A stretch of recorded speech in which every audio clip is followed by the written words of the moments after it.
rumusan masalah. Apakah itu sudah disiapkan? Jika sudah, maka untuk presentasi hari ini, Ibu minta kelompok tidak langsung 13 ya, karena nanti waktunya nggak cukup. Kita kan ada 13 kelompok ya. Iya, Ibu, benar. Nah, jadi mungkin 3 atau 4 kelompok saja hari ini yang mempresentasikan tadi yang sudah Ibu sampaikan ya. Seperti itu, kira-kira ada pertanyaan? Nggak ada, Ibu. Untuk Oke, kelompoknya yang presentasi kemarin saya sudah spin, Ibu. oke. Untuk moderator, Ibu bisa tolong dibantu oleh kalian? Saya sendiri aja, Ibu, moderator. Oke, silahkan. Ini untuk waktunya ada dibatasin nggak ya, Bu? Ya, silahkan dihitung. Kalau 4 grup, maka satu kelompok berapa menit. Kemudian disisipkan 5 menit untuk pertanyaan dari mahasiswa lain dan juga komentar ya. Baik, Ibu.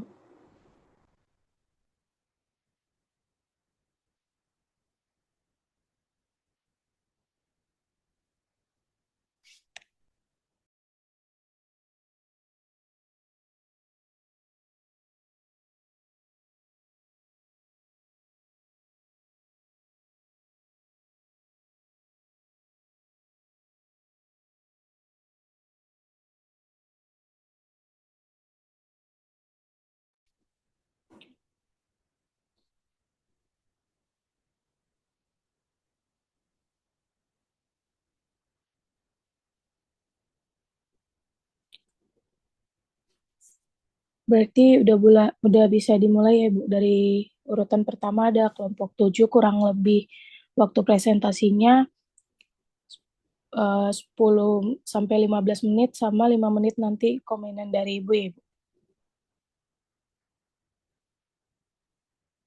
Ya, silakan. Oke, baik. Untuk kelompok 7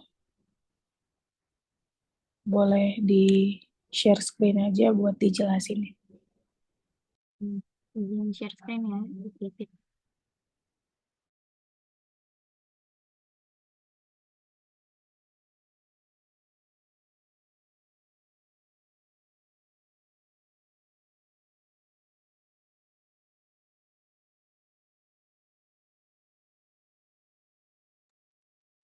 Apakah sudah terlihat share screen-nya? Sudah ada. Baik. Bismillahirrahmanirrahim. Assalamualaikum warahmatullahi wabarakatuh. Selamat pagi Bu Pipit dan teman-teman. Kami dari kelompok 7 yang beranggotakan saya adalah Natasha, Fatima Andita Putri, dan Nesya Ayu Junianti. Sini kita akan memaparkan eh, outline untuk paper kami yang berjudul yaitu Studi Literatur Penerapan Model Pembelajaran Kooperatif tipe Jigsaw pada materi Sistem Persamaan Linier Dua Variabel atau SPLDV dalam meningkatkan pemahaman konsep matematis. Nah, di sebelah kanan ini merupakan sebuah outline-nya ya untuk membentuk sebuah papernya dan di sebelah kiri ini adalah isi dari poin-poin yang dituliskan di dalam outline-nya. Nah, yang pertama ini ada abstrak. Abstrak ini yang berisikan yang pertama itu ada topik mengenai pentingnya kemampuan pemahaman konsep matematis. Yang kedua permasalahan yaitu adalah rendahnya pemahaman konsep siswa dalam materi SPLDV. Yang ketiga itu ada tujuan yaitu mendeskripsikan penerapan model pembelajaran kooperatif tipe Jigsaw dan menganalisis kelebihan serta kekurangannya. Yang keempat itu ada metode yaitu adalah hasil studi literatur dari berbagai penelitian terdahulu. Dan yang terakhir itu ada hasilnya, yaitu model Jigsaw dapat meningkatkan pemahaman konsep dan keterlibatan siswa. Nah, selanjutnya ada pendahuluan, yaitu ada latar belakang. Latar belakang ini berisikan yang pertama itu pentingnya kemampuan pemahaman konsep matematis, yang kedua itu masalah rendahnya pemahaman konsep siswa itu dalam SPLDV, dan yang ketiga itu ada pentingnya pemilihan model pembelajaran yang tepat. Kemudian ada rumusan masalah, masih sama seperti yang telah kami jelaskan pada pertemuan terakhir. Yang pertama ada bagaimana penerapan model pembelajaran kooperatif tipe Jigsaw dalam meningkatkan pemahaman konsep pada materi SPLDV. Lalu yang kedua ada apa saja kelebihan dan kekurangan model pembelajaran kooperatif tipe Jigsaw dalam meningkatkan pemahaman konsep matematis.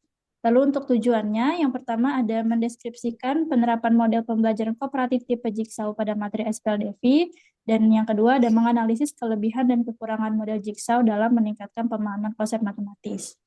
Setelah itu ada tinjauan literatur, ada yang pertama rangkuman 12 hasil penelitian terdahulu yang relevan dengan penerapan model Jigsaw dan pemahaman konsep matematis. Kenapa di sini kami menulis 12 hasil penelitian? Karena artikel yang kami gunakan kurang lebih berjumlah 12 artikel. Lalu yang kedua ada hasil dari penelitian yang menunjukkan bahwa model Jigsaw itu efektif meningkatkan hasil belajar dan pemahaman konsep matematisnya. Kemudian untuk metode penelitian, kami menggunakan studi literatur. Nanti untuk di papernya sendiri akan dijelaskan secara singkat mengenai jenis penelitian, sumber data, teknik pengumpulan data, dan teknik analisis data. Untuk selanjutnya, untuk pembahasan kami memperoleh subtema dari jurnal yang kami analisis. Yang pertama ada pengertian kemampuan pemahaman konsep matematis, lalu yang kedua indikator kemampuan pemahaman konsep matematis, kemudian model pembelajaran kooperatif tipe Jigsaw, sistem persamaan linear dua variabel atau SPLDV, kemudian indikator peningkatan pemahaman konsep matematis dalam penerapan model pembelajaran kooperatif tipe Jigsaw, kemudian penerapan model pembelajaran kooperatif tipe Jigsaw pada materi SPLDV untuk meningkatkan pemahaman konsep matematis. Dan yang terakhir, kelebihan dan kekurangan penerapan model pembelajaran kooperatif tipe Jigsaw pada materi SPLDV untuk meningkatkan pemahaman konsep matematiknya. Kemudian untuk yang bab terakhir penutup, isinya kesimpulan dan saran. Untuk kesimpulannya berisi ringkasan temuan dari hasil kajian pustaka mengenai penerapan model Jigsaw dalam pembelajaran SPLDV. Kemudian sarannya itu rekomendasi untuk guru pada daftar pustaka yang berisi daftar referensi yang digunakan sesuai format penulisan ilmiah.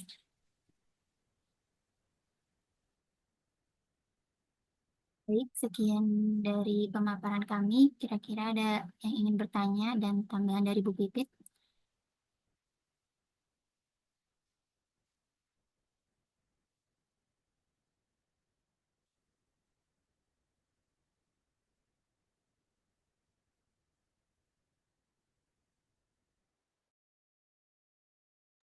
Aku mau nanya dong.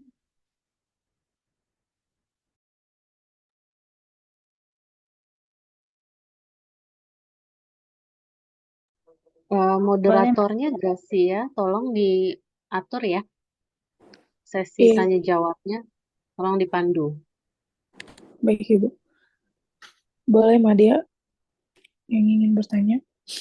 Aku cuma mau nanya, ini kan yang sebelah kanan outline paper, yang di sebelah kiri ini kalian udah bikin full papernya kah atau gimana ya?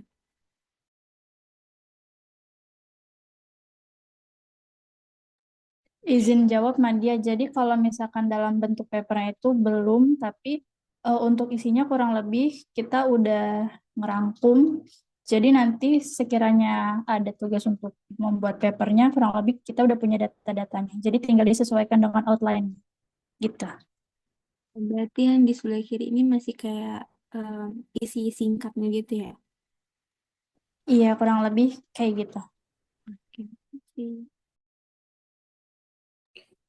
Dari teman-teman lain ada yang ingin bertanya untuk kelompok 7?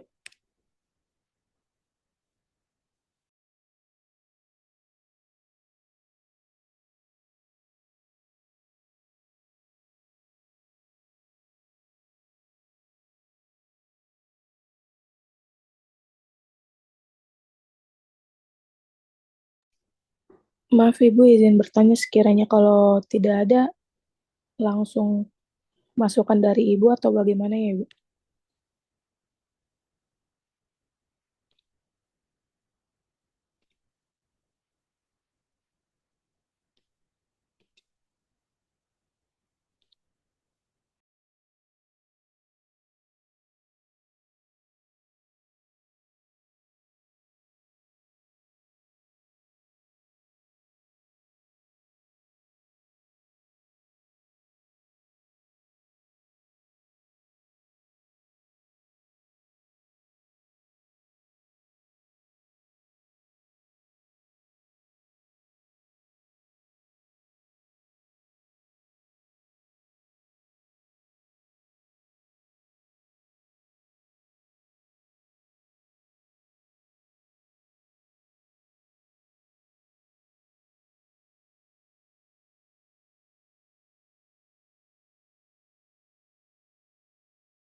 Eh, aku izin tanya boleh?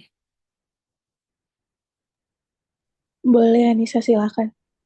Oke, izin tanya buat kelompok Adel, Fatin, dan Nesya. Ini tuh daftar pustakanya berarti dari eh, yang kemarin itu ya, yang bibliografi, atau kalian ada tambahan lagi untuk nyari jurnal, paper, dan segala macam? Oke, izin jawab ya. Buat Anissa, ini daftar pustaka kami benar-benar dari 12 artikel yang kami cari sih. Soalnya di artikel-artikel itu kan udah ada pengertian per poin yang jadi fokus kami. Gitu. Oke, baik. Berarti mencakup semuanya ya, Fatin? Iya gitu, Anissa.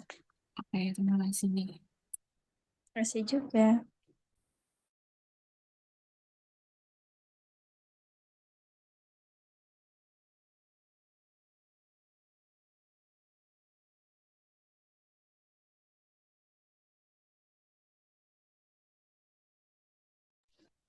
Teman-teman yang lain, kalau ada yang mau nanya, dipersilakan ya.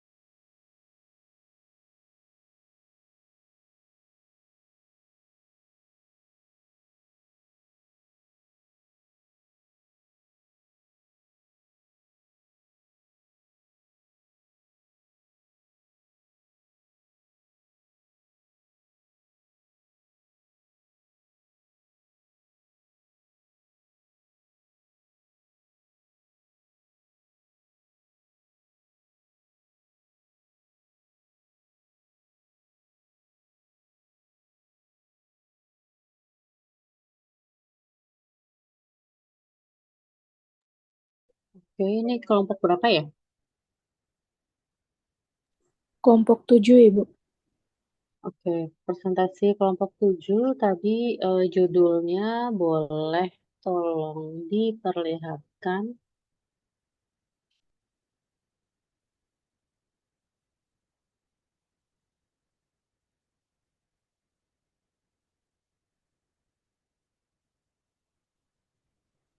Oke, judulnya penerapan model pembelajaran kooperatif tipe Jigsaw pada materi SPLDV ya.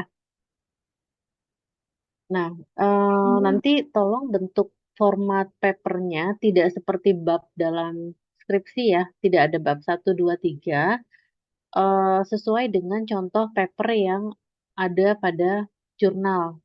Jadi penulisannya tidak, strukturnya tidak seperti proposal atau laporan skripsi ya, seperti yang sekarang ditampilkan. Nah, kemudian pada abstrak yang ditampilkan ini itu kan ada hasil ya. Nah, hasilnya itu tolong nanti dibahas bagaimana penerapannya, bukan model Jigsaw dapat meningkatkan. Karena memang pertanyaannya apa yang diajukan di sini? Rumusan masalahnya apa? Rumusan masalahnya apa? Boleh tolong di scroll down. Nah, bagaimana penerapannya gitu kan ya? Lalu apa saja kelebihan dan kekurangannya? Maka hasil yang dipaparkan nanti sesuai dengan rumusan masalah yang diajukan. Bukan semata-mata menyatakan dapat meningkatkan. Jadi tidak seperti itu ya. Nanti diperbaiki lagi untuk merumuskan isi-isinya. Kemudian di bab 2 tadi Ibu lihat ada tabel ya. Nanti dalam bentuk tulisan makalah atau papernya tidak ada lagi tabel ya. Jadi sudah dalam bentuk tema-tema sesuai dengan apa yang mau dibahas pada isi paper. Tolong lihat contoh paper literatur review yang sudah banyak diterbitkan dalam jurnal. Itu ya komentar dari Ibu. Terima kasih. Silahkan dilanjut. Terima kasih, Bu. Baik, terima kasih untuk Ibu Pipit dan kelompok 7. Selanjutnya, presentasi dari kelompok 3 ya. Boleh share screen sekarang.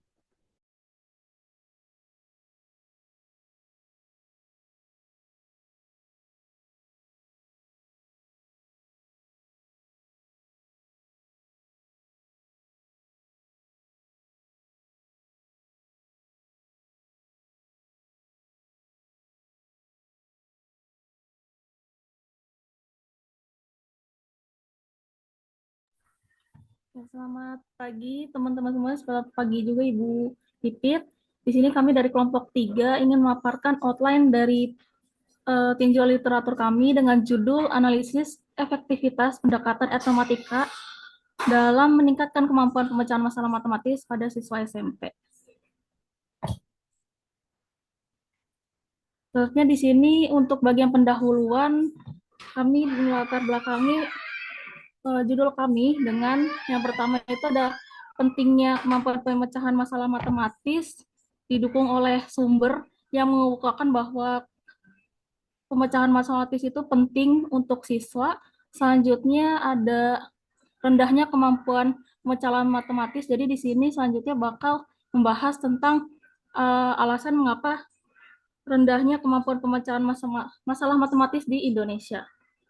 Selanjutnya ditampilkan solusi yang dikira bakal menjawab permasalahan rendahnya kemampuan masalah matematis dengan gunakan integrasi budaya dalam pembelajaran matematika. Lalu di sini dijelaskan bahwa ada beberapa penelitian terdahulu yang menunjukkan bahwa pendekatan etnomatematika itu dapat menjadi solusi untuk menyelesaikan permasalahan rendahnya kemampuan pemecahan matematis siswa. Tapi yang menjadi latar belakang dari literatur review ini adalah karena masih sedikit penelitian yang telah dilakukan mengenai pendekatan etnomatematika dengan kemampuan pemecahan masalah matematis siswa. Sehingga berdasarkan uraian tersebut, penelitian ini berfokus tentang kajian literatur tentang efektivitas pendekatan etnomatematika dalam meningkatkan kemampuan pemecahan masalah matematis siswa, sehingga menimbulkan satu pertanyaan penelitian yang menjadi dasar dalam tinjauan ini, yaitu apa saja yang menjadi kendala dalam penerapan pendekatan etnomatematika untuk meningkatkan kemampuan pemecahan masalah matematis siswa SMP. Selanjutnya dibahas oleh rekan saya. Oke, untuk di bagian tinjauan literatur atau isi dari jurnal-jurnal yang sudah kita cari, waktu itu kita udah nemuin ada 12 jurnal, tetapi setelah kita diskusikan lagi di sini baru kita ambil 4 jurnal yang emang ngebahas tentang dijelasin gitu dari awal pendekatan etnomatematikanya tuh efektif dan ada kendalanya dalam penerapannya gitu. Jadi diambil di sini ada 5 jurnalnya gitu. Ini masih bakalan kita cari lagi. Selanjutnya untuk pembahasannya boleh.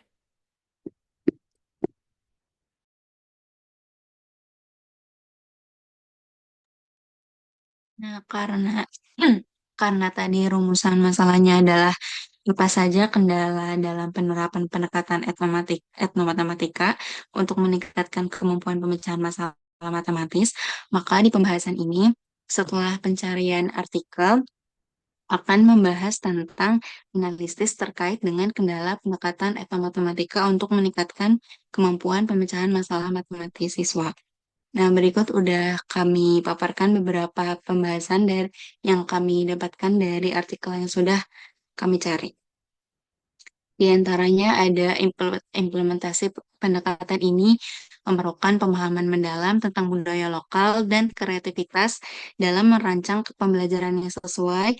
Kemudian juga ada pemahaman guru. Ada efektivitas pendekatan etnomatematika ini dapat bervariasi tergantung pada kualitas perencanaan pembelajaran, pemahaman guru terhadap budaya lokal, serta ketersediaan sumber belajar yang memadai, dan seterusnya. Mungkin sekian dari kelompok kami yang dapat kami sampaikan. Oh ya, terakhir juga ada kesimpulannya ini tentang pendekatan ini mampu mengaitkan konsep matematika dengan budaya lokal sehingga membuat pembelajaran menjadi lebih kontekstual, menarik, dan relevan dengan kehidupan sehari-hari siswa. Saya kembalikan kepada moderator. Baik, terima kasih untuk kelompok 3 atas pemaparannya. Buat teman-teman Ada yang ingin bertanya untuk kelompok 3 nggak? Waktu dan tempat dipersilahkan.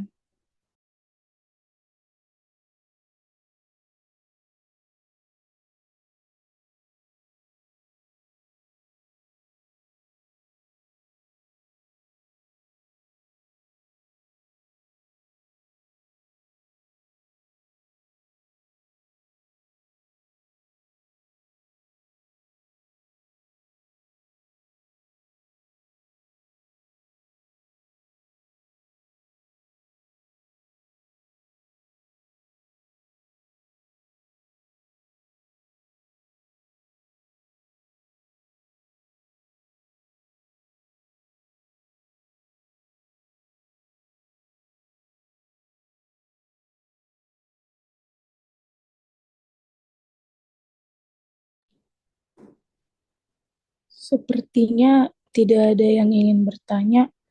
Dari Bu Pipit, ada masukan nggak ya Ibu? Atau saran untuk kelompok 3?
Oke, sudah ya kelompok 3 tadi ya. Presentasi. Ibu harapkan yang lain memberikan komentar ya. Jadi bisa saling menyimak, mengomentari, dan juga memperhatikan nih apa saja yang bisa kita pelajari dari presentasi kelompok yang lain. Oke, jadi ini bukan hanya masalah pemenuhan eh, pertemuan perkuliahan, tapi kita bisa saling belajar nih dari makalah kelompok yang lain. Gitu ya. Jadi tolong lebih aktif lagi bertanyanya untuk kelompok yang lain. Ini kelompok berapa ya? Iya, Ibu. Ini kelompok 3, Ibu. Kelompok 3, siapa aja anggotanya? Ada Andi Amelia, Halimah, dan saya, Ibu, Siti Nuraisyah. Oke, tolong kelompok 3 ya. Tadi Ibu mencermati,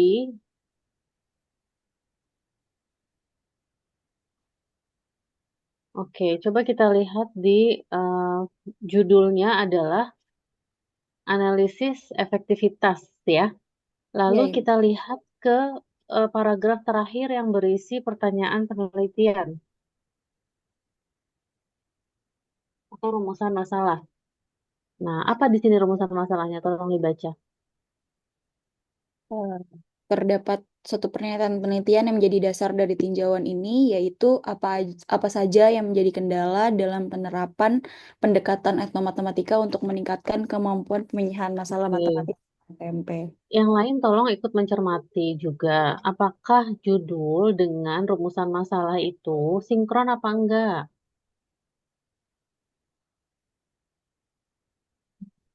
Di judul itu tentang efektivitas, tapi di rumusan masalah itu menanyakan kendala gitu ya. Jadi ada ketidaksinkronan. Apa yang di judul, kemudian apa yang di rumusan masalah. Rumusan masalah ingin menjawab pertanyaan kendala ya dalam penerapan etnomatematik.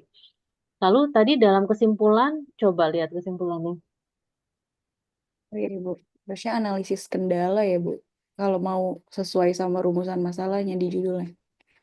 Apa yang ada di kesimpulan? Coba berdasarkan hasil tinjauan literatur, pendekatan etnomatematika memiliki potensi besar. Pendekatan ini mampu mengaitkan konsep matematika dengan budaya lokal. Nah, jadi kalau kita lihat rumusan masalah sama kesimpulan, nyambung nggak? Di rumusan masalah menanyakan kendala, tapi di kesimpulan tidak menjawab pertanyaan yang ada di rumusan masalah. Oke, jadi ini adalah hal yang paling mendasar. Semua kelompok, tolong perhatikan, harus sinkron antara judul, rumusan masalah, lalu kesimpulan. Ya, karena kesimpulan ini harus menjawab apa yang ada dalam rumusan masalah. Ini sangat penting sekali ya, sangat mendasar sekali. Nah, kemudian susunan paper atau struktur papernya tadi sama seperti kelompok sebelumnya. Lihat contoh paper-paper studi literatur yang sudah publish. Karena dalam contoh tersebut tidak ada nih poin B seperti yang tadi ditampilkan di sini, tinjauan literatur judulnya ditulis gitu ya. Jadi langsung ke pokok bahasan. Pembahasannya apa? Dari paper-paper ini apa yang kamu temukan? Susun berdasarkan tema-tema yang ditemukan. Ya, seperti itu ya komentar dari Ibu untuk kelompok 3. Ibu, baik Ibu. Terima kasih. Terima kasih juga Ibu. Oke, mungkin sekian dari kelompok 3 dikembalikan ke moderator.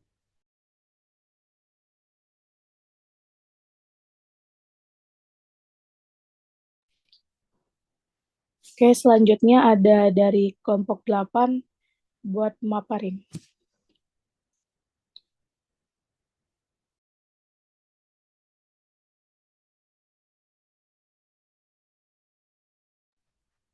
Baik, Assalamualaikum warahmatullahi wabarakatuh. Selamat pagi menjelang siang Ibu Pipit. Kami dari kelompok 8 yang beranggotakan Abdullah, Aisyah Cahya, dan Anita Melani.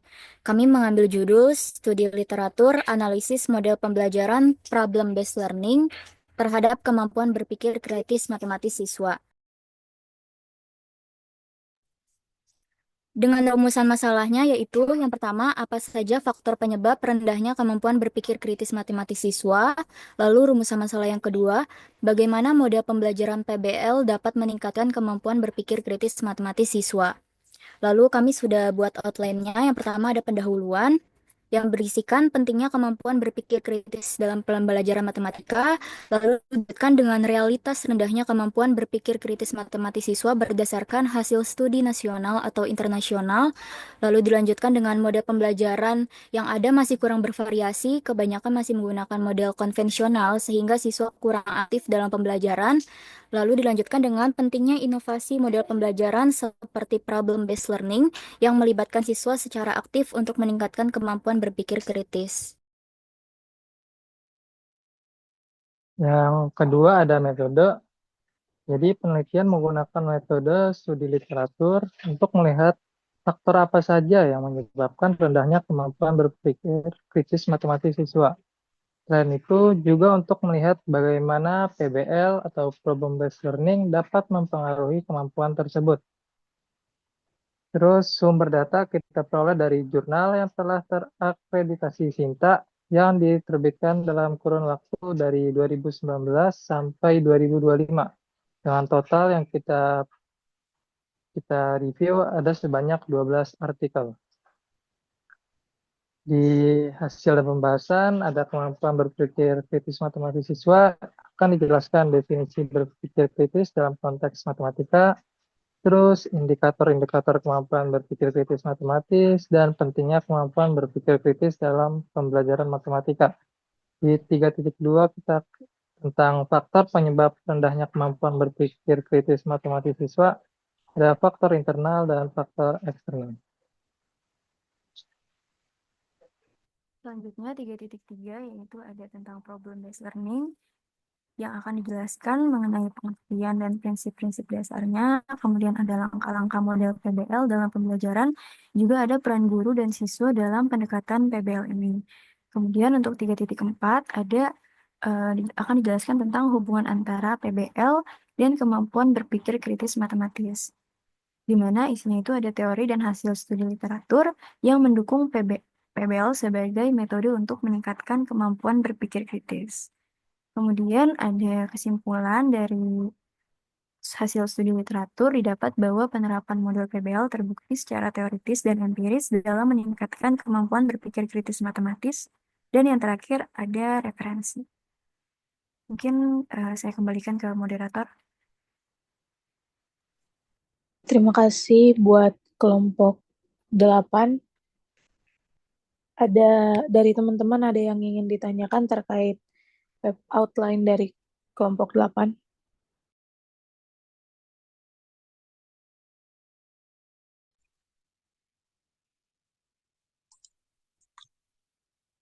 Permisi, saya ingin berkomentar dari kelompoknya Anita. Silakan Bintang. Coba dilihat dari rumusan masalah deh.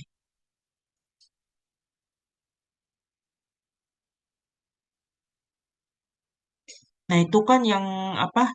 Yang poin satu, itu kayak seperti menurut saya tuh seperti nggak pertanyaannya seperti nggak linear dalam judul, seperti masih belum linear dalam judul ya.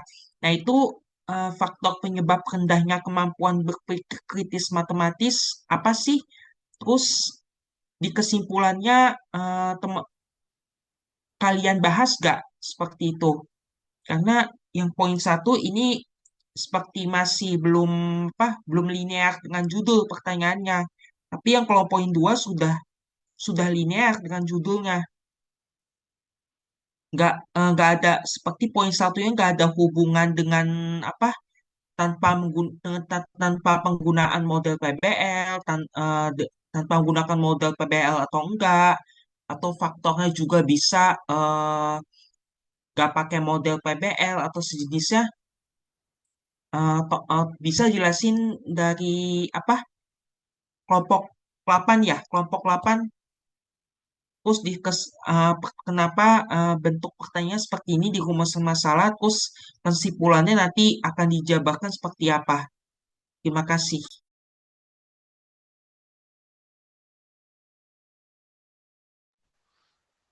Oke, terima kasih Bintang. Izin jawab ya. Jadi sebenarnya rumusan masalah ini kan kita ada 2. Nah, yang terkait dengan judul itu rumusan masalah yang poin kedua. Tapi sebelum membahas yang rumusan masalah kedua, kita juga pengen tahu apa saja yang jadi faktor penyebab rendahnya kemampuan berpikir kritis. Makanya kita tambahin ke dalam rumusan masalah ke-1. Sebenarnya rumusan masalah 2 itu sudah linear dengan judulnya, tapi kita menambahkan agar lebih lengkap saja, Bintang. Ada tambahan dari teman-teman kelompok?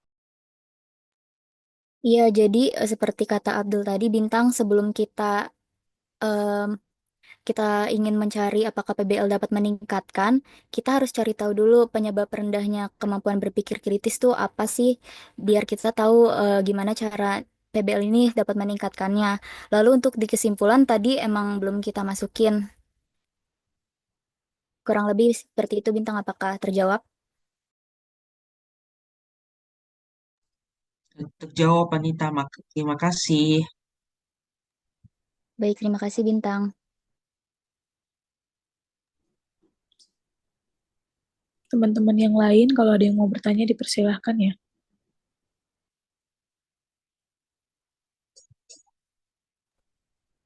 Saya boleh nanya nggak, Cia? Boleh, Salwa, silahkan.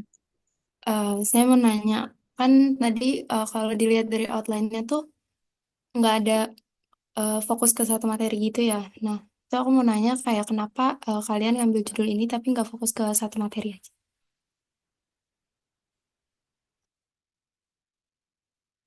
Ya baik, terima kasih Salwa untuk pertanyaannya. Tadi kenapa kita nggak fokus ke satu materi? Itu karena tujuan dari studi literatur ini tuh emang bukan untuk membahas materi matematika tertentu, tapi kita tuh secara umum mau mengkaji efektivitas model pembelajaran PBL terhadap kemampuan berpikir kritis matematis siswa gitu. Jadi emang fokusnya tuh ke pendekatan pembelajarannya bukan ke satu topik tertentu gitu. Apa sudah terjawab, Salwa? Sudah, Isa. Terima kasih.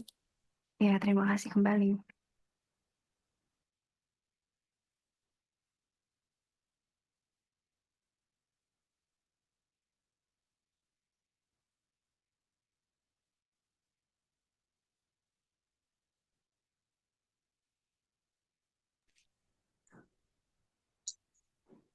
Buat kloter pertama pertanyaan, masih ada sisa satu lagi. Teman-teman ada yang mau bertanya?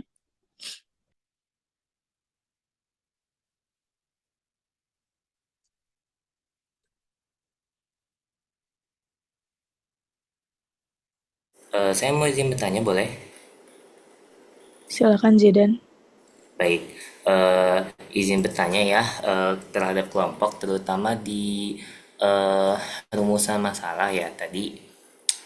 Mungkin saya izin ini ya, annotate di sini. Saya menandai poin 2 ya. Nah, di situ kan rumusan masalahnya bagaimana model pembelajaran PBL dapat meningkatkan kemampuan berpikir matematis siswa. Ini semacam rumusan masalah untuk apa ya? Mungkin kalau di Metopen dia lebih ke arah PTK kan ya. Dimana untuk nomor 2 ini mungkin ya, mungkin kalau menurut saya kurang sempurna. Eh, karena untuk menjawabnya mungkin butuh uji statistik gitu. Atau mungkin ada gimana cara menjamin supaya rumusan masalah ini tuh tidak harus dijawab secara statistik gitu. Eh, Pertanyaannya itu sih.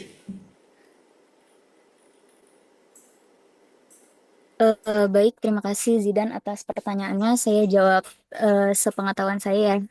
Jadi mungkin kalau selain uji statistik, kita bisa cari dulu apa aja indikator dari kemampuan berpikir kritis. Lalu kita nanti lihat setelah diberikan model pembelajaran PBL, indikator mana saja yang meningkat. Mungkin dari situ, Zidan. Oh, oke. Eh, Baik. Sudah cukup menjawab. Terima kasih ya.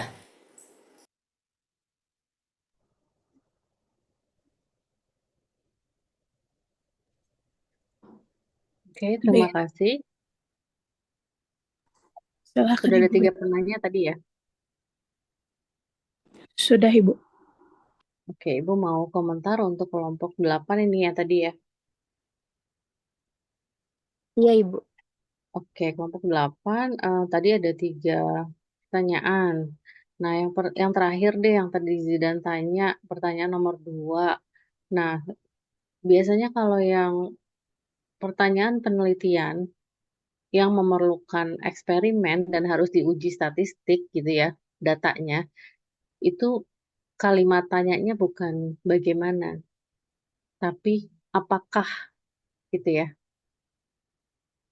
Karena dengan kalimat tanya apakah, biasanya jawabannya yes or no gitu kan ya. Apakah PBL dapat meningkatkan? Berarti kan harus dijawab, iya atau tidak kan ya. Nah, iya atau tidaknya itu nanti dijawab dengan metode analisis statistika, uji statistik. Ya, atau apakah terdapat pengaruh model pembelajaran PBL? Apakah efektif gitu ya? Nah, itu biasanya model-model pertanyaan yang memerlukan metode kuantitatif. Jadi kalau bagaimana ini analisis datanya bersifat kualitatif. Jadi melihat dari paparan paper yang ada, kemudian dilaporkan sesuai dengan data-data yang diperoleh dari paper orang lain. Nah, kemudian tadi terkait pertanyaan yang kedua, Salwa, kenapa nggak pilih satu materi? Eh, Komentar Ibu sebetulnya sah-sah aja, mau pilih atau mau tidak gitu ya, karena di sini fokusnya pada kemampuan berpikir kritis. Jadi tidak masalah. Nah, untuk pertanyaan bintang, Ibu pikir Ibu setuju dengan bintang karena eh, dua pertanyaan ini, pertanyaan dua lebih tepat ya dibanding pertanyaan satu. Jadi kalau Ibu lihat pertanyaan satu, ini bisa jadi satu judul paper lagi sendiri. Jadi kalau kamu mau membahas, kelompok 8 mau membahas faktor penyebab rendahnya, maka perlu mencari paper-paper yang berkaitan dengan satu, apa itu kemampuan berpikir kritis, kedua, faktor-faktor yang menyebabkan atau analisis eh, kesulitan siswa dalam berpikir kritis atau analisis faktor penyebab rendahnya kemampuan berpikir kritis. Nah, itu nanti sumber datanya akan berbeda dengan apa yang kamu jawab di nomor 2.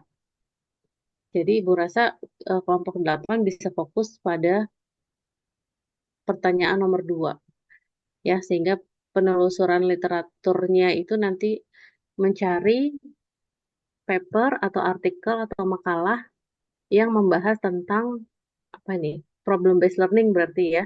Bagaimana penerapan PBL ini untuk meningkatkan kemampuan berpikir kritis. Nah, dari segi outline, dari kelompok yang tadi sudah presentasi, ini contoh yang baik ya, dari struktur outline ya, untuk sebuah paper. Jadi bisa lihat, kita scroll down ke bawah pelan-pelan, ada pendahuluan ya, apa saja yang mau dibahas di pendahuluan, kemudian ada metode juga dibahas, lalu kemudian hasil dan pembahasan. Dan yang keempat, kesimpulan. Ini adalah struktur yang kalian bisa gunakan, bisa adaptasi untuk kelompok yang lain menggunakan struktur yang sama. Tapi untuk pembahasan di dalamnya, nanti ini kan masih presentasi tahap pertama kan kemarin judul dan masalah. Ini presentasi tahap kedua, kita mau lihat outline sama struktur isi papernya ya secara keseluruhan. Nanti ada presentasi tahap ketiga lagi sebelum kalian final presentation, itu adalah mempresentasikan PPT yang akan dipakai untuk di pertemuan ke-16 nanti. Jadi setelah ini nanti tolong kelompok 8 dibuat PPT-nya, materi apa yang mau disampaikan. Gitu ya, terkait pembahasan terutama. Nah, tapi kesimpulan yang disampaikan Ibu rasa ini terlalu, apa ya, kita bisa katakan istilahnya eh, overclaim ya. Khawatir kita menyatakan sesuatu yang terlalu berlebihan tanpa didasari bukti dan fakta. Karena di sini dinyatakan terbukti secara teoritis dan empiris. Nah, sepertinya studi literatur tidak bisa membuat kesimpulan yang sekuat ini, gitu ya, teoritis dan empiris. Jadi mungkin apa yang dinyatakan dalam kesimpulan itu cukup jawaban dari pertanyaan rumusan masalah. Itu ya masukan Ibu untuk kelompok 8. Silakan, moderator. Baik, terima kasih banyak Ibu atas masukannya. Baik Ibu, terima kasih atas masukannya untuk kelompok 8. Kita lanjut sekarang ke kelompok 12, boleh di-share screen.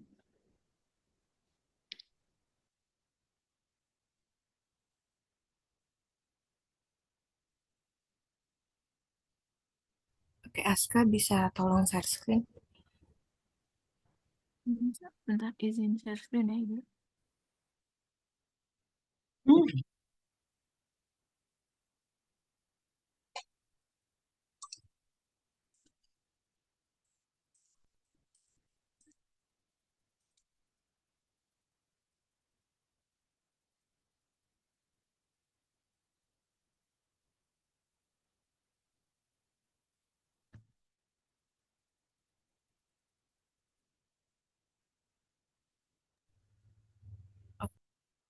Silakan Bintang.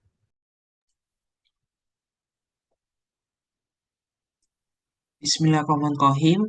Kami dari kelompok 12 ingin mempresentasikan studi literatur pada efektivitas penggunaan aplikasi GeoGebra dalam memahami konsep transformasi geometri. Nah di sini kemudian ada rumusan masalahnya. Bagaimana penggunaan aplikasi GeoGebra itu efektif dalam meningkatkan pemahaman konsep transformasi geometri pada siswanya. Nah, ini di bagian abstraknya, tolong ke bawah.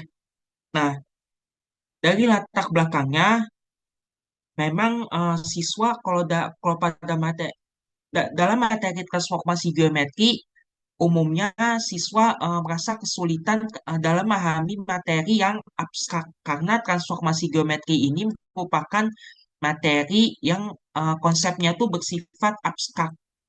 Jadi kemudian media pembelajaran interaktif seperti GeoGebra karena dari fitur-fiturnya GeoGebra itu merupakan bentuk visualisasi pada penggambaran seperti bentuk geometri maupun aljabar diyakini mampu membantu meningkatkan pemahaman siswa melalui peningkatan siswanya berupa pemahaman konsep pada transformasi geometri.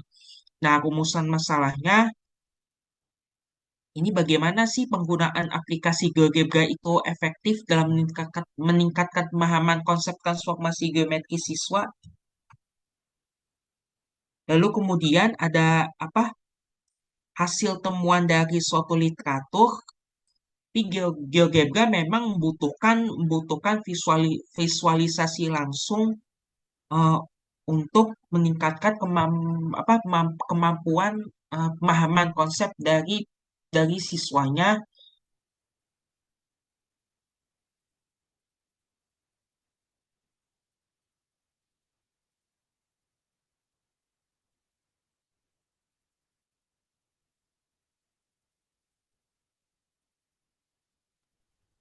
Sudah Bintang atau belum? Coba ke atas dah.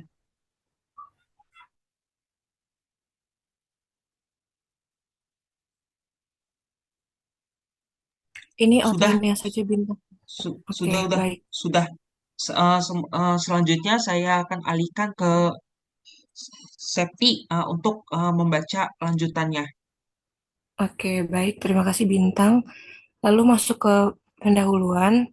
Pendahuluan di sini poin yang akan dimasukkan pertama latar belakang. Yang mana latar belakang tersebut itu mengenai pentingnya pemahaman konsep transformasi geometri dalam pembelajaran matematika, lalu latar belakang mengenai peran teknologi khususnya aplikasi GeoGebra dalam menunjang pembelajaran dan juga tujuan literatur review ini. Lalu di pendahuluan kita juga akan memasukkan kajian teoritis seperti pengertian transformasi geometri, mengenai GeoGebra itu sendiri, dan juga kesulitan siswa dalam memahami konsep. Jadi ini akan kita masukkan semua ke dalam pendahuluan. Lalu pada metode penelitian, kita akan memasukkan jenis penelitian, yaitu sudah jelas, yaitu literatur review atau kajian literatur yang bersifatnya kualitatif deskriptif. Lalu sumber data, nah di sini sumber data yang kelompok kami gunakan itu dari artikel, jurnal nasional dan internasional, tidak ada skripsi maupun tesis. Lalu kita juga menggunakan buku ilmiah terkait ini mungkin terkait khususnya transformasi geometri gitu ya, karena kita akan menjelaskan konsep transformasi geometri. Lalu publikasi minimal yang kita gunakan 5 tahun terakhir. Lalu kita masukkan juga kriteria pemilihan literatur, yaitu kita mencari fokus pada pembelajaran transformasi geometri yang menggunakan GeoGebra. Lalu penelitian yang memuat data atau hasil mengenai pemahaman konsep khususnya. Lalu sumber yang kita cari juga dari jurnal-jurnal yang kredibel. Lalu teknik pengumpulan datanya, di sini kami melalui Google Scholar, lalu ada Garuda ya, Jurnal Indonesia, dan Sinta. Dan kita menggunakan kata kunci GeoGebra, transformasi geometri, pemahaman konsep atau efektivitas pembelajaran. Nah, kita juga memasukkan teknis analisis data, yaitu kita mengidentifikasi pola penggunaan GeoGebra, strategi pembelajaran, dan dampaknya terhadap pemahaman siswa. Lalu klasifikasi berdasarkan pendekatan pembelajaran, jenjang pendidikan, dan hasil temuan. Lalu interpretasi terhadap kelebihan, kekurangan, dan faktor yang mempengaruhi efektivitas GeoGebra. Namun ini tidak terlalu detail karena akan dijelaskan di hasil dan pembahasan. Selanjutnya akan dijelaskan oleh Aska. Lalu untuk hasil dan pembahasannya. Yang pertama nanti kita akan membahas penelitian yang menunjukkan peningkatan pemahaman konsep seperti hasil-hasil penelitiannya itu menunjukkan peningkatan hasil belajar dan pemahaman siswa. Lalu hasil penelitiannya menunjukkan hambatan atau keterbatasan seperti keterbatasan infrastruktur, keterampilan guru atau resistensi siswa. Lalu ada studi perbandingan, seperti pembandingan pembelajaran dengan dan tanpa GeoGebra. Lalu analisis dan sintesis literaturnya, eh, kita memuat kesamaan temuan antar penelitian, misalkan peningkatan pemahaman visual, lalu juga perbedaan pendekatan, metode, atau hasil antar studi. Lalu kita mengidentifikasi gap, misalnya belum banyak studi di jenjang tertentu atau konteks lokal. Seperti kemarin tuh Ibu bilang gapnya itu apa bagian dilatasi masih kurang. Nanti kita identifikasi kembali. Lalu untuk kesimpulannya nanti akan membahas mengenai bagaimana GeoGebra dapat meningkatkan efektivitas dalam pembelajaran transformasi geometri, seperti strategi penggunaannya, lalu aktivitas berbasis eksplorasi dan penemuan, apa yang mana penggunaan GeoGebra ini efektif saat siswa tidak hanya melihat tetapi bereksperimen juga. Lalu rekomendasi untuk penelitian selanjutnya. Mungkin sekian pemaparan dari kelompok kami. Saya kembalikan ke Gracia.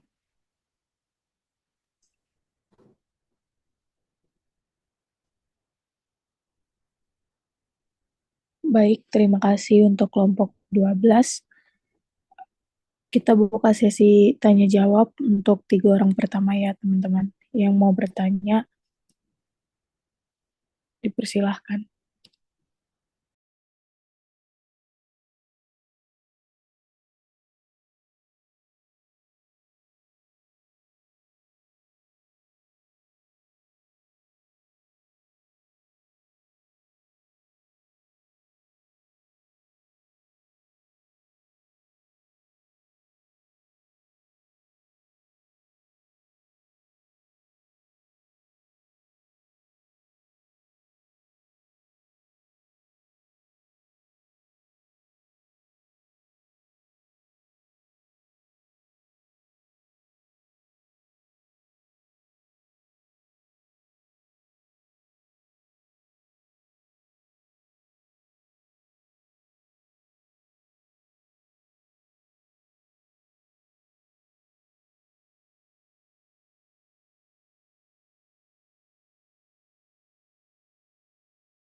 Ini siapa yang mau bertanya kok lama sekali?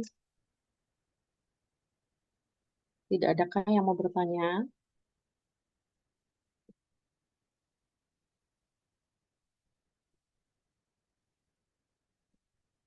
Atau komentar juga boleh. Tidak harus bertanya. Komentar juga boleh. Karena ini kesempatan ya kita dalam mengikuti perkuliahan itu bukan hanya pemenuhan pertemuan, bukan hanya pemenuhan tugas, tapi kita perlu menumbuhkan budaya saling belajar satu sama lain saat temannya presentasi. Karena topik yang dibawakan kan berbeda-beda ya. Topiknya berbeda, kemudian cara mempresentasikannya juga berbeda, konten dan kedalamannya juga berbeda nih, Ibu perhatikan dari satu kelompok ke kelompok yang lain. Nah, ini kesempatan untuk kalian belajar satu sama lain. Ada yang mau ditanya? Ibu, boleh lihat itu nggak kelompok rumusan masalahnya? Nih kan mau ngasih komentar aja sih, kan rumusan masalahnya bagaimana penggunaan aplikasi GeoGebra efektif dalam bla bla bla. Nah, harusnya itu di hasil dan pembahasannya itu ngejelasin gitu nggak sih bagaimana mengapa GeoGebra bisa meningkatkan konsep pemahaman siswa, kayak dijelaskan fitur-fitur apa yang dipakai biar bisa menjawab di kesimpulannya gitu.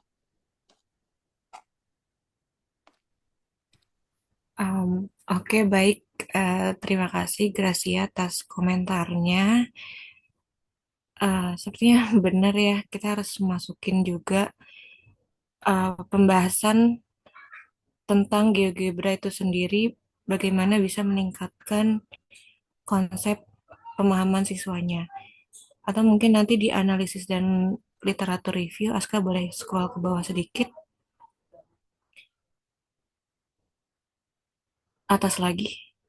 Nah, di analisis dan sintesis literatur, kita akan masukkan kesamaan temuan antar penelitian, eh, kenapa GeoGebra itu bisa meningkatkan pemahaman konsepnya. Seperti itu. Terima kasih. Baik, Septi, terima kasih kembali. Teman-teman yang lain ada yang ingin bertanya?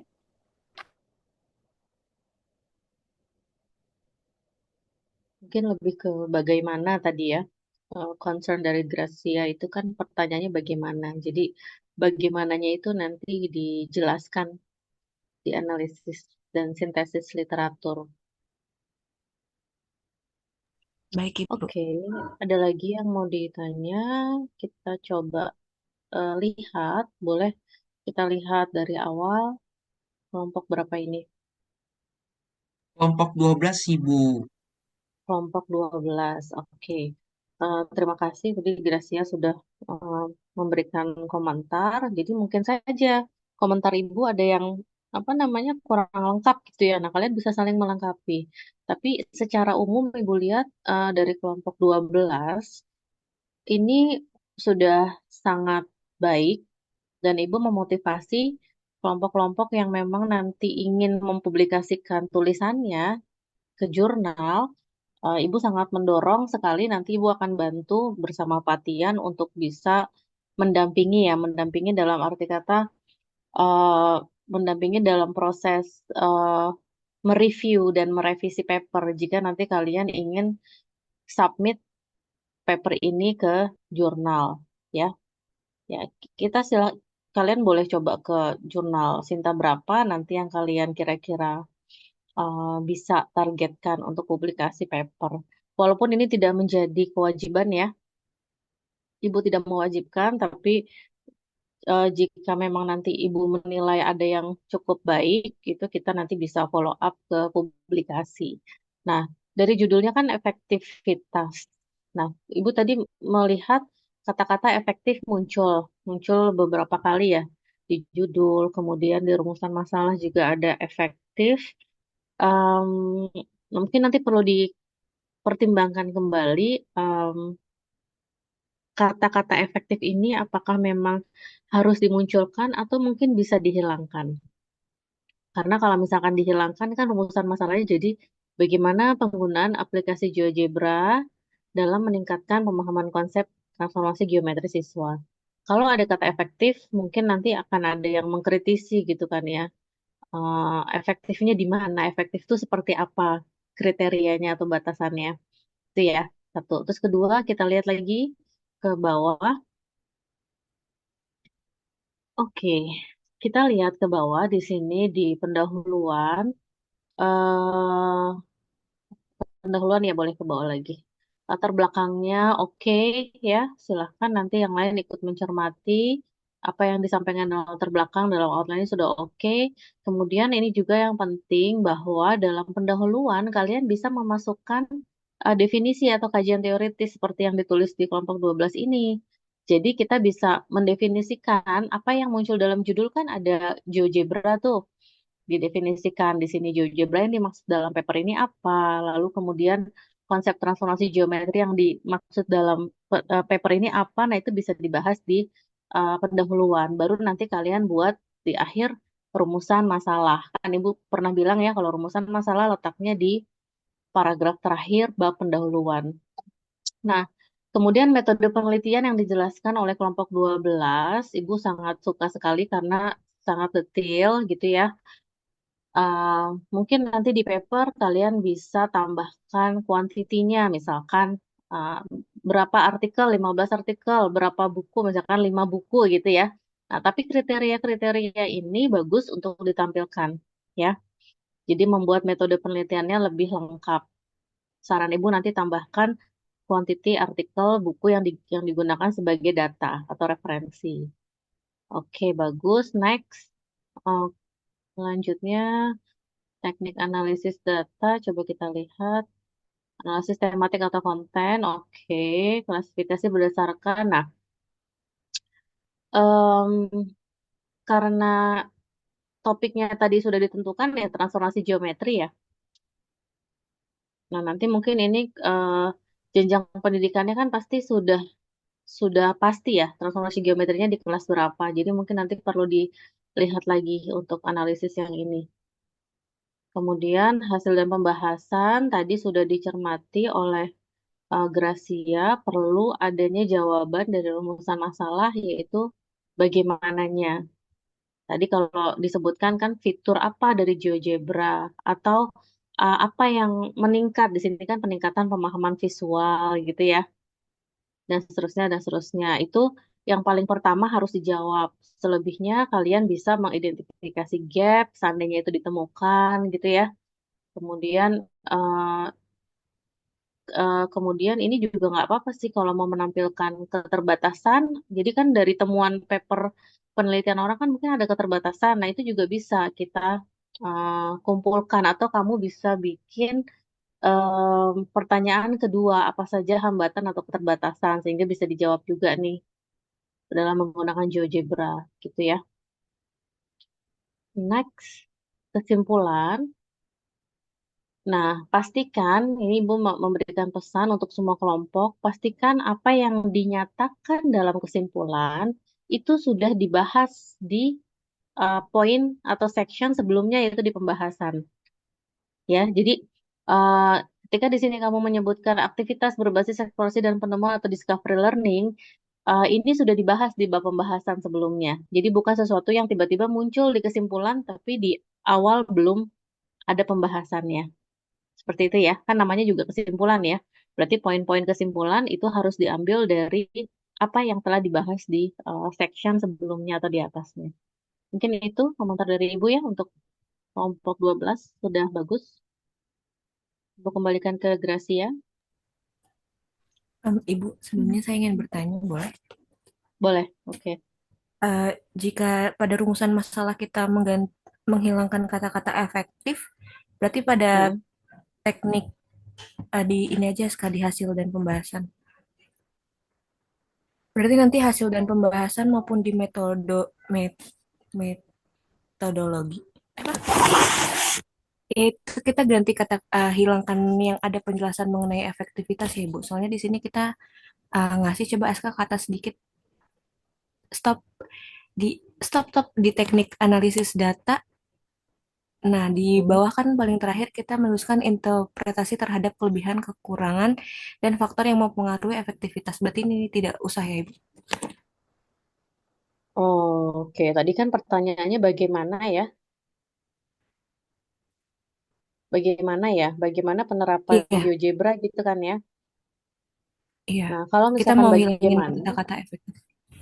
ya artinya kalau bagaimana itu mungkin paling dekat ke uh, penerapannya tadi kan ya, cara menggunakan atau fitur-fiturnya, lalu kaitannya dengan kelebihan dan kekurangannya gitu. Jadi mungkin boleh saja kalau kamu mau hapus faktor yang mempengaruhi efektivitas gitu. Tapi ini tergantung interpretasi kalian ya. Maksudnya faktor yang mempengaruhi efektivitas itu apa gitu. Apakah memang ada paper yang secara spesifik membahas ini atau tidak seperti itu.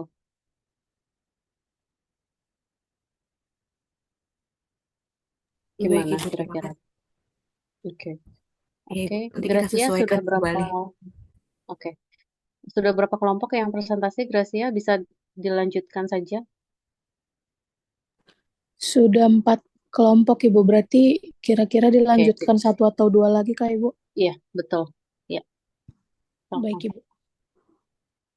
Selanjutnya ada dari kelompok 2.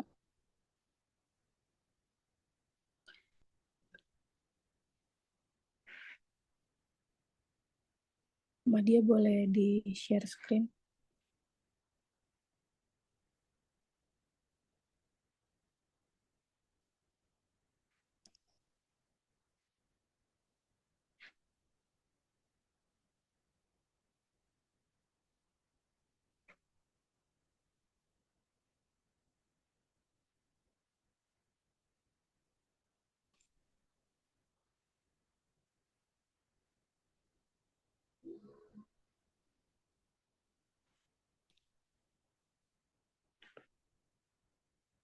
Untuk moderatornya, karena saya presentasi ganti ke Ais ya, Ibu.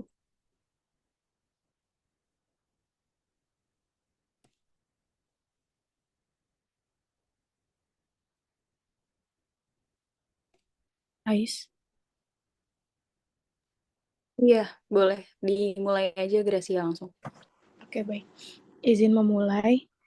Ini dari kelompok 2 untuk tugas outline papernya. Kami dari kelompok 2 yang beranggotakan ada Grace Pasha, kemudian saya sendiri Gracia Shanipar, dan ada Madia Latifah dengan judul artikel kami analisis pemahaman matematika siswa SMP melalui metode blended learning. Nah, di sini ada pendahuluan. Yang pertama latar belakang, yaitu pentingnya pemahaman matematika pada tingkat SMP, kemudian peran blended learning sebagai solusi inovatif dalam pembelajaran, kemudian ada konteks pandemi COVID-19 yang mendorong adaptasi metode pembelajarannya, kemudian ada tantangan dalam pemahaman konsep matematika selama pembelajaran jarak jauh dan blended learning. Kemudian ini ada dua rumusan masalah. Yang pertama, bagaimana pemahaman siswa terhadap materi matematika setelah mengikuti blended learning. Dan yang kedua ini yang kemarin disampaikan Bu Pipit, berubah menjadi apa keunggulan dan kelemahan dari blended learning dalam pembelajaran matematika. Yang selanjutnya itu ada tujuannya, yaitu menganalisis efektivitas blended learning dalam meningkatkan pemahaman matematika siswa SMP. Dan yang kedua ada mengidentifikasi faktor pendukung dan penghambat efektivitas metode blended learning. Oke, selanjutnya di sini ada tinjauan literatur. Jadi yang pertama, di sini kita bakalan ngebahas tentang blended learning dalam pendidikan. Di sana nanti akan ada pengertian blended learning itu apa, kemudian juga implementasinya itu bisa digunakan dalam bentuk apa. Kemudian yang kedua ada efektivitas blended learning. Di sini kita mengutip dari artikel yang udah kita baca. Di sini bakalan dikasih tahu efektivitasnya apa saja untuk menjawab rumusan masalah kita tadi, yang bagaimana efektivitas blended learning mempengaruhi siswa dalam pembelajaran. Kemudian di sini juga ada keunggulan blended learning dan kelemahan dan tantangannya, itu juga untuk menjawab rumusan masalah yang telah kita buat tadi. Sedangkan di sini ada tren penelitian itu untuk mendukung kenapa kita ngebahas tentang blended learning. Dan ini juga ada sesuai dengan literatur yang telah kita baca. Selanjutnya untuk metode analisis. Selanjutnya bagian metode analisis, yang pertama itu ada pendekatan di mana metodenya studi pustaka atau library research, yaitu gabungan studi kualitatif atau analisis tematik dan kuantitatif atau meta analisis efek blended learning. Yang selanjutnya ada sumber data dari 10 artikel yang mengkaji blended learning dalam pembelajaran matematika dengan jangkauan tahun jurnalnya 5 tahun ke belakang. Next. Selanjutnya ada pembahasan. Di pembahasan ada temuan utama itu mencakup blended learning, konsisten meningkatkan pemahaman konsep matematika, dan pendekatan berbasis teknologi seperti Zoom, Edmodo, video animasi, memperkuat efektivitas. Selanjutnya itu ada implikasi praktis, itu mencakup rekomendasi untuk guru, yaitu komunikasikan tatap muka dengan media digital interaktif, dan pentingnya pelatihan guru dalam penggunaan LMS dan RMI. Yang ketiga itu ada keterbatasan studi, itu mencakup rentang tahun penelitian terbatas, serta variasi konteks geografis dan jenjang pendidikan dalam literatur. Nah, selanjutnya itu ada kesimpulan dan saran. Pada kesimpulan itu mencakup blended learning efektif untuk pemahaman matematika siswa SMP dengan dukungan teknologi dan pendekatan student center. Nah, yang kedua itu namun keberhasilan metode ini dipengaruhi oleh kesiapan siswa, guru, dan infrastruktur. Nah, untuk saran, itu mencakup penelitian lanjutan, yaitu eksplorasi blended learning dengan sampel lebih luas dan variabel efektif, serta kolaborasi sekolah hingga pemerintah untuk infrastruktur digital.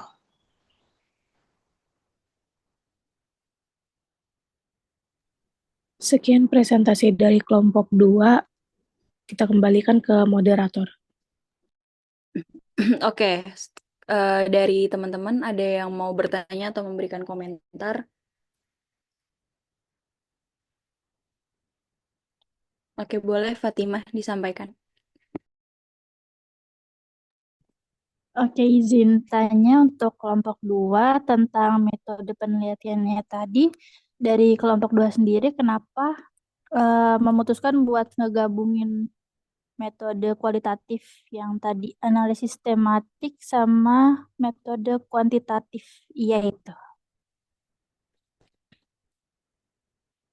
Gimana caranya kedua metode ini bisa saling melengkapi gitu. Kurang lebih gitu pertanyaannya.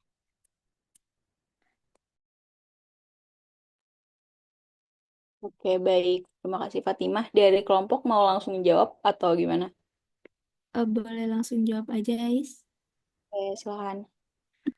Sebenarnya tuh kalau buat metode analisis itu pendekatannya kan berarti paper kita itu pendekatannya gimana? Nah, pendekatannya itu kan berarti library research atau kita melakukan studi pustaka kayak yang udah dijelasin sama Bu Pipit minggu lalu kalau kita cuman eh, melakukan apa research dari artikel-artikel yang udah ada. Nah, tapi artikel-artikel yang kita ambil itu maksudnya artikel yang kita ambil itu gabungan dari artikel yang ngebahas tentang studi kualitatif sama studi kuantitatif supaya buat memastikan kalau temuan ini itu komprehensif gitu. Jadi kita punya data kualitatifnya dan juga punya data kuantitatifnya. Seperti itu, Fatin. Oke, makasih kelompok 2. Oke, mungkin dari teman-teman yang lain masih ada yang ingin bertanya atau memberikan komentar?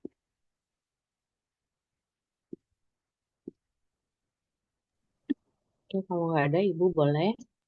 Iya, Ibu. Silakan, Ibu. Baik, nah, kita sempat nanti satu lagi ya setelah ini ya. Oke, bagus sekali. Terima kasih Fatimah Andita sudah memberikan pertanyaan yang barusan dinyatakan. Jadi kita semua bisa sama-sama memperbaiki miskonsepsi yang kita miliki ya.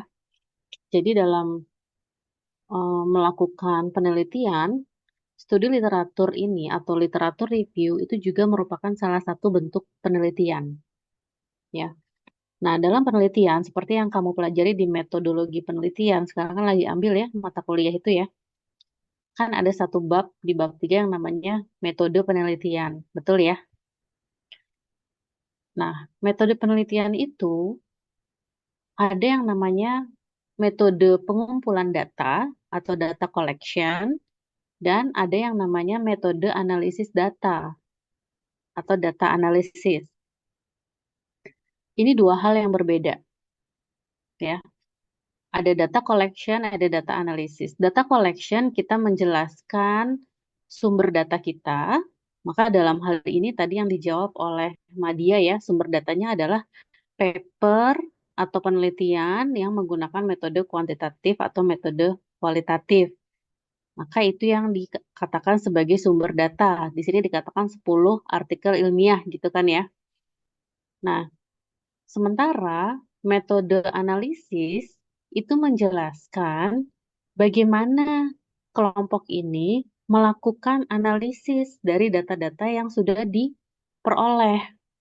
Jadi kelompok Madia tadi sudah dapat nih 10 artikel, sudah mendaftarkan apa saja temuan dari artikel tersebut. Nah, itu kan namanya data collection ya, pengumpulan data ya. Datanya sudah didapat, sudah dirapikan gitu kan ya, sudah dipilih, nah kemudian dianalisis deh. Nah, analisisnya apa yang dilakukan? Nah, jadi di sini bukan metode studi pustaka gabungan studi kualitatif dan kuantitatif. Kalau misalkan yang dimaksud dengan analisis yang dituliskan di sini analisis tematik, itu artinya kelompok ini melihat tema-tema atau isu yang sama yang dibahas dari 10 artikel tadi. Jadi 10 artikel kan ada temuannya tuh masing-masing ya. Artikel pertama temuannya ABC, artikel kedua temuannya DEF, dan seterusnya. Nah, dari temuan itu ternyata ada temuan-temuan yang memiliki kesamaan. berdasarkan kategori atau karakteristik tertentu. Nah, itu kamu bisa uh, menyusun nanti pembahasannya dalam bentuk analisis tematik. Jadi kamu menemukan ada kesamaan tema tuh dari temuan penelitian orang. Nah, tapi kalau di sini yang disebutkan uh, apa namanya? Selanjutnya di sini ada kualitatif, analisis tematik, lalu ada kuantitatif, meta analisis.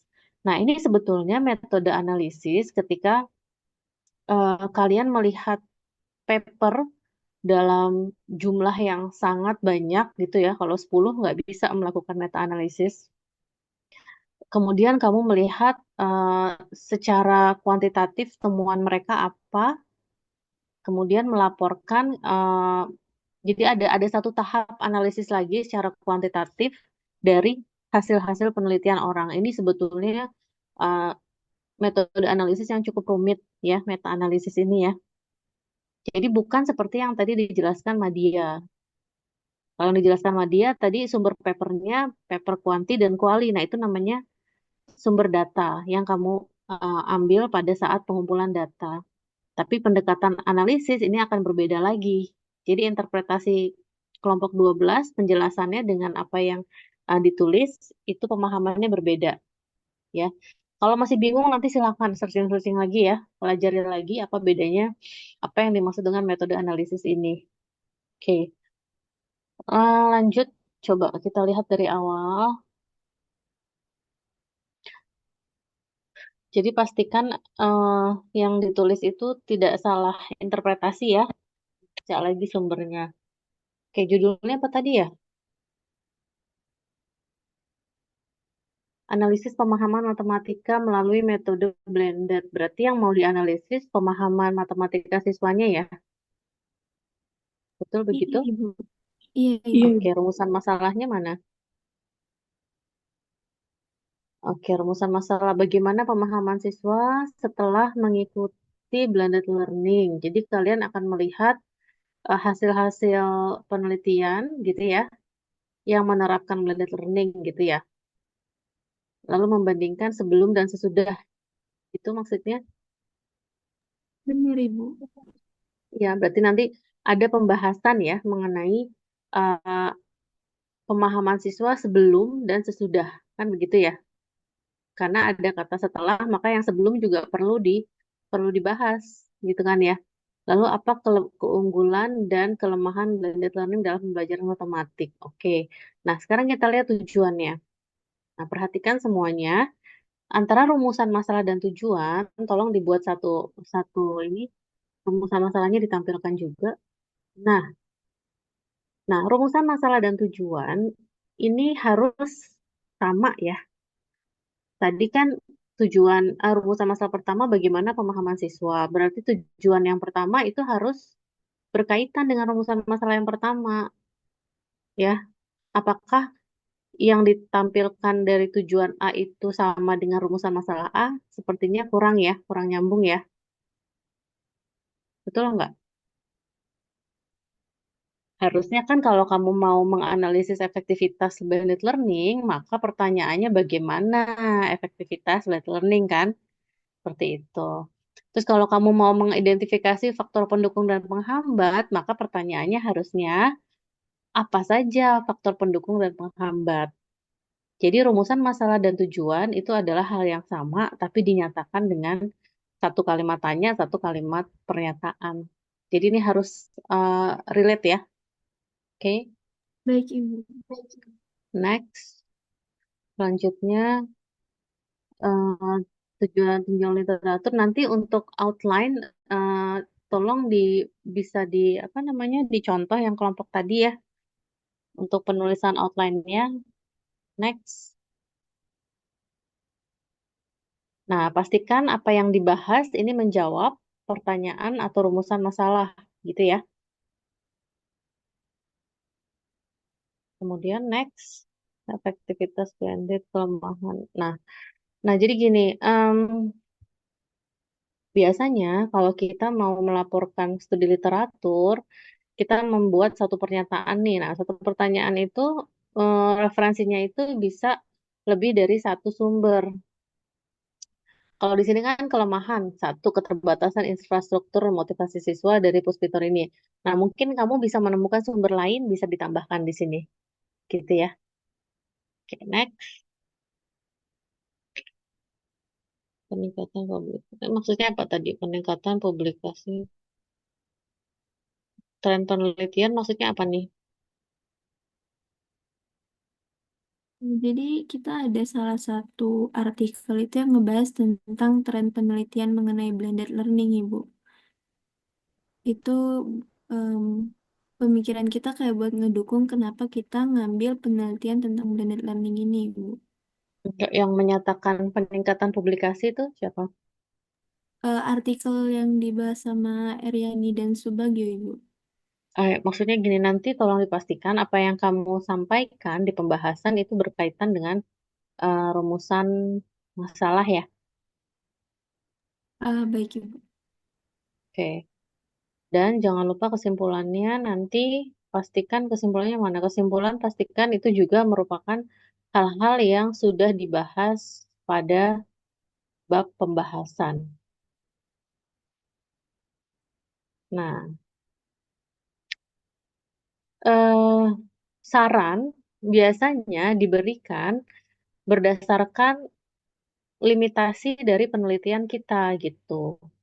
Jadi nanti dipastikan juga saran yang diberikan itu sesuai dengan keterbatasan penelitian atau literatur review yang kalian lakukan. Oke, itu saran dari Ibu. Silakan. Sudah 11.39, apakah mau lanjut atau gimana? Ibu serahkan ke kalian.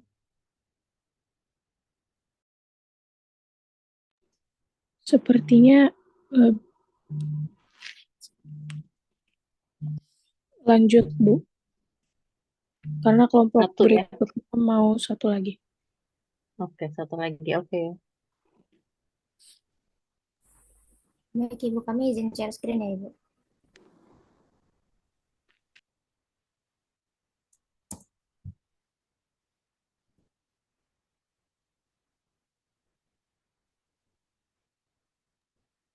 Oke, izin mulai. Assalamualaikum warahmatullahi wabarakatuh. Selamat pagi, Bapak Ibu dan teman-teman. Di sini kami dari kelompok 9 akan memaparkan outline yang sudah kami buat. Untuk judul yang kami ambil itu adalah analisis model pembelajaran realistik Mathematics Education atau RME terhadap kemampuan pemecahan masalah matematis siswa. Untuk outline pertama itu ada abstrak, di mana di abstrak ini kami akan membahas poin-poin. Yang pertama adalah pengertian kemampuan pemecahan masalah matematis siswa. Lalu yang kedua ada permasalahannya, di mana penelitian terdahulu menunjukkan bahwa kemampuan pemecahan masalah matematis siswa masih rendah. Lalu poin ketiga, di sini kami juga akan membahas faktor penyebab rendahnya kemampuan pemecahan masalah matematis siswa. Poin keempat, kami juga membahas tujuan penelitiannya. Lalu untuk poin kelima, kami membahas metode penelitiannya, itu studi literatur yang dilakukan dengan mereview 10 artikel. Lalu selanjutnya eh, poin selanjutnya adalah mode pembelajaran yang digunakan, yaitu RME. Lalu yang terakhir di sini adalah hasil penelitiannya. Boleh di next. Nah, ini untuk pendahuluannya. Jadi pendahuluan itu nanti kami bikinnya isinya itu ada latar belakangnya, ada rumusan masalahnya, ada tujuannya. Tapi dibuatnya bukan per subbab, lebih ke beberapa paragraf gitu. Jadi nanti digabung. Nah, untuk latar belakangnya itu yang pertama kita akan tuliskan permasalahan-permasalahan yang ditemukan peneliti sebelumnya yang menunjukkan masih rendahnya kemampuan pemecahan masalah matematis siswa. Yang kedua, kita tulis faktornya apa saja yang memengaruhi kemampuan pemecahan masalah matematis siswa. Nah, kemudian karena pengukuran indikator kemampuan matematis siswa itu dapat melalui model pembelajaran yang dipilih, berarti untuk model RME itu dapat menjadi alternatif model pembelajaran untuk meningkatkan kemampuan pemecahan masalah matematis siswa. Nah, nanti di sini kita tulis juga sumber-sumber yang mengatakan RME itu mampu meningkatkan kemampuan pemecahan masalah matematis siswa. Nah, ini untuk rumusan masalahnya yang pertama itu apa saja faktor penyebab rendahnya kemampuan pemecahan masalah matematis siswa. Yang kedua, mengapa RME dapat meningkatkan kemampuan pemecahan masalah matematis siswa. Nah, untuk tujuannya ini relate sama rumusan masalahnya, yaitu untuk mengetahui yang pertama faktor penyebab rendahnya kemampuan pemecahan masalah matematis siswa, dan yang kedua karena rumusan masalahnya yang kedua itu mengapa, berarti jawabannya adalah alasan mengapa RME dapat meningkatkan kemampuan pemecahan masalah matematis siswa. Nah, kemudian di sini ada metode penelitiannya. Jadi di sini eh, yang pertama itu menurut Cahyono, Sutomo, dan Hartono di tahun 2019 ada 5 tahapan. Yang pertama itu mencari dan menemukan literatur. Yang kita sudah temukan 10 artikel dengan kata kuncinya itu RME dan kemampuan pemecahan masalah matematis siswa. Nah, kemudian melakukan evaluasi literatur dengan membaca abstrak dan kesimpulan. Nah, kemudian kita pilih nanti literatur yang paling relevan dengan topik penelitiannya itu yang 10 artikel tadi itu. Nah, kemudian melakukan identifikasi artikel, kemudian membuat struktur garis besar yang eh, poin-poin pentingnya atau yang kesamaan-kesamaan antara artikel-artikel yang telah didapat, kemudian menyusun studi literatur berdasarkan rangkuman artikel yang dipilih sehingga diperoleh jawaban dari rumusan masalahnya atau pertanyaan penelitiannya. Baik, selanjutnya hasil pembahasannya. Jadi nantinya kita dalam hasil pembahasannya akan yang pertama itu eh, pengertian kemampuan pemecahan masalah matematis. Jadi penjelasan teori tentang apa itu kemampuan pemecahan masalah menurut para ahli gitu. Lalu yang kedua indikator kemampuan pemecahan masalah matematis. Jadi uraian indikator kemampuan pemecahan masalah matematis siswa apa saja.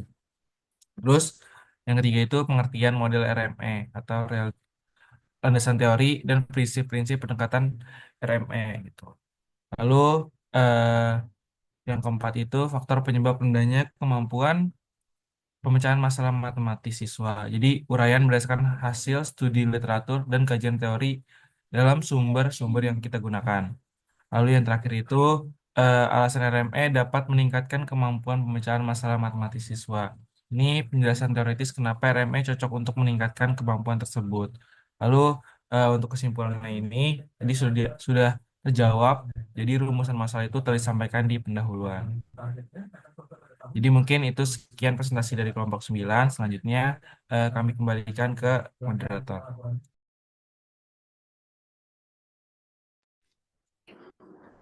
Baik, terima kasih untuk kelompok 9. Dari teman-teman ada yang ingin bertanya? 3 pertanyaan dibuka ya. Permisi, saya izin bertanya. Saya Silakan. izin kok beri komentar.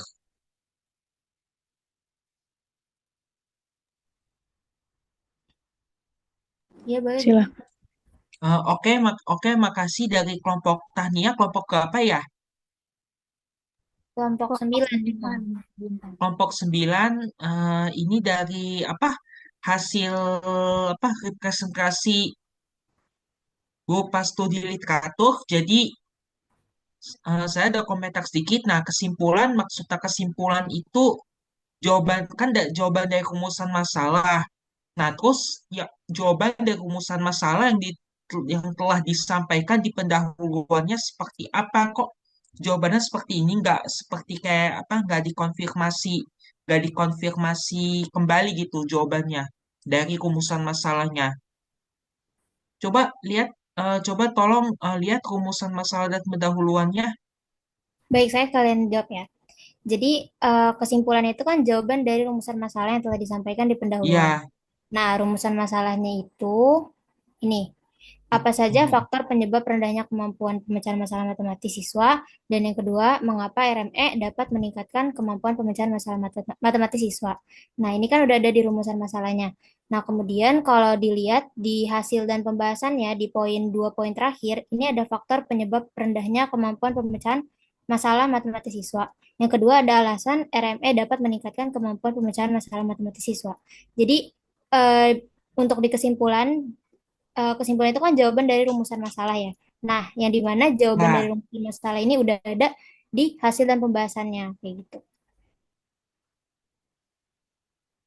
Nah, coba tadi yang nomor 1 deh. Yang rumusan masalah. Ini faktor penyebab. Nah, faktor penyebab itu ada ada hubungannya nggak dengan FME tadi? Tadi ini udah jelasin kan? Tadi kelompok ini sudah apa merepresentasikan yang merepresentasikan yang rumusan masalah pertama kan, kurang lebih sama ini, kurang lebih sama dengan ini. Jadi eh, faktor penyebab rendahnya kemampuan pemecahan masalah itu apa? Tadi kasusnya sama kayak kelompok sebelumnya kan, apa saja faktor penyebab rendahnya kemampuan berpikir kritis.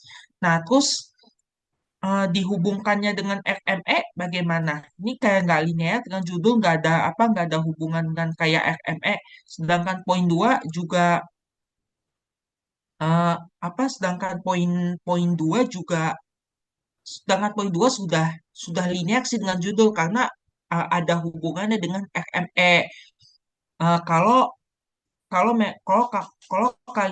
kalian mau mengetahui faktor penyebab Oke, Bintang. rendahnya Terima kasih. Terima kasih, Ibu Asa cukup. bisa saja Iya, sudah bisa bisa dipahami ya saja pertanyaan Bintang rumusan ya. masalahnya di Sudah, Ibu. Ya, silakan. Gracia, tolong dipandu. Masih ada yang mau tanya nggak? Tadi ada yang raise hand. Baik, teman-teman yang lain, apakah ada yang ingin bertanya lagi? Boleh, Hasya, silakan. Oke, buat kelompok ini aku pengen tanya, kan tadi kalian ada indikator ya.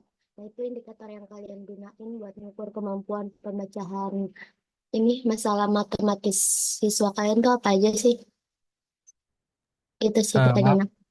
maaf Asya, boleh diulang dikit lagi pertanyaan tadi di awal agak kecil suaranya. Oh, oke. Mau tanya tadi indikator yang kalian gunain buat mengukur kemampuan pemecahan masalah matematis siswa apa aja? Ya, Asya, terima kasih. Oke, berarti ini langsung jawab dulu, Eci ya. Kalau udah siap, gak apa-apa, langsung jawab aja. Oke. Jadi indikator yang bakal kita gunain nanti itu sebenarnya kita ngacu ke ini. Jadi ada dari Polia. Polia itu menyatakan ada 4 langkah yang dapat kita lakukan untuk menyelesaikan masalah itu. Yang pertama itu kita memahami masalah matematisnya terlebih dahulu. Lalu yang kedua lanjut indikator kedua itu perencanaan pemecahan masalahnya. Lalu yang ketiga itu melaksanakan perencanaan permasalahan tersebut. Lalu yang terakhir itu indikatornya itu melihat kembali kelengkapan dari pemecahan masalah matematisnya. Jadi ada 4 itu. Oke, Desian, terima kasih.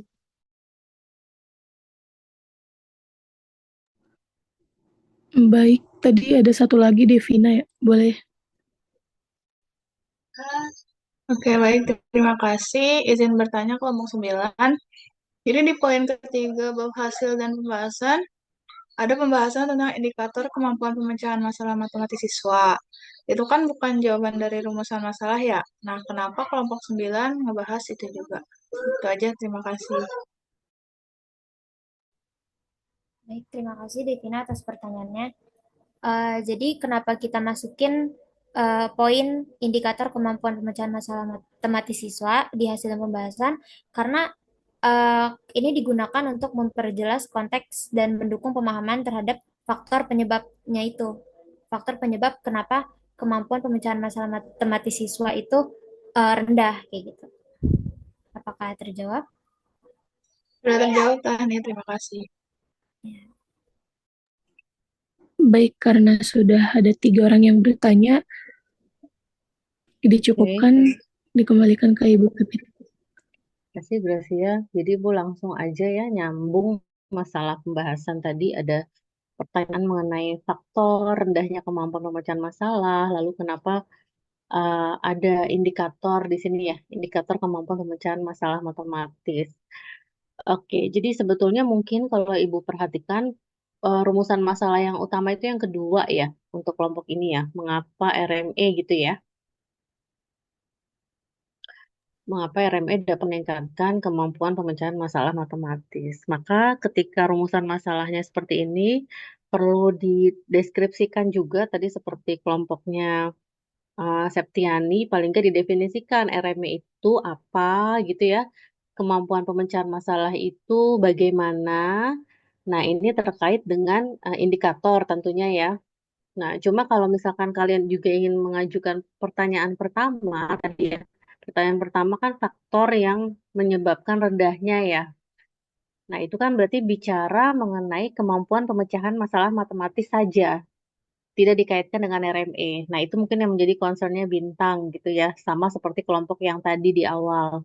Maka kamu perlu, jika memang dua-duanya ingin dijawab, sebetulnya sah-sah saja, tapi perlu ada eh, referensi yang mendukung untuk bisa menjawab pertanyaan satu sendiri gitu ya.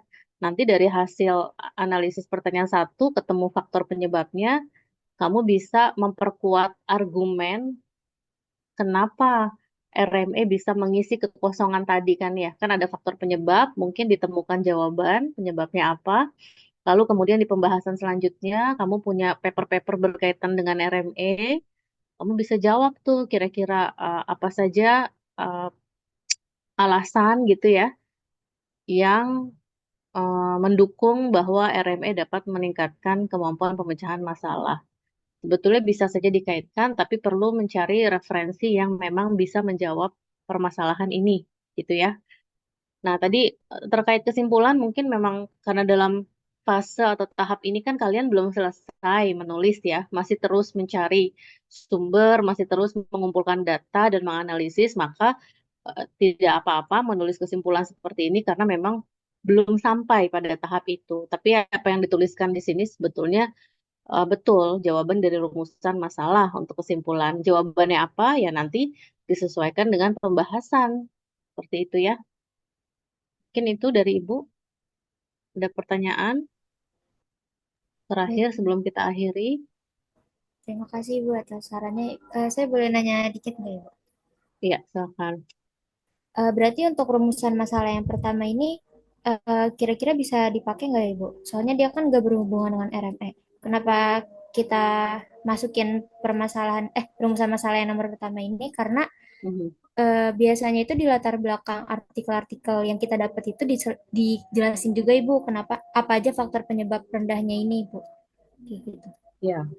Eh, kalau memang kalian menemukan ada keterkaitan yang erat antara faktor penyebab dengan alasan bahwa RME dapat meningkatkan kemampuan, maka sah-sah aja kamu mau masukin dua-duanya gitu ya. Tapi kalau kamu hanya menggunakan rumusan masalah kedua juga tidak apa-apa. Baik, Jadi terima kasih. kembalikan saja. Ya. Ada lagi dari kelompok lain mungkin yang tadi belum sempat bertanya, yang tadi presentasi sebelum kita akhiri.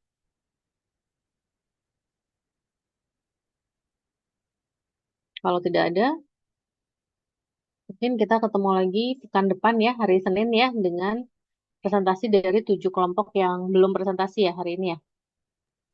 Iya, Ibu, benar. Oke, jadi pekan depan presentasi kelompok selanjutnya. Pekan depannya lagi, maka dengan urutan yang sama aja ya, PPT untuk penampilan di akhir pertemuan nanti sudah dibuat ya. Artinya pembahasannya sudah ada di paper, kamu bisa membuat PPT atau PowerPoint presentation ya untuk presentasi kelompok.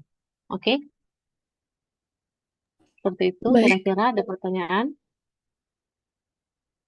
Baik, kita akhiri Saya ya sudah pertemuan cukup, hari ini. Ibu. Terima kasih Bintang dan yang lain. Oke, Assalamualaikum warahmatullahi wabarakatuh. Waalaikumsalam, makasih Ibu. Waalaikumsalam warahmatullahi wabarakatuh. Makasih, Ibu.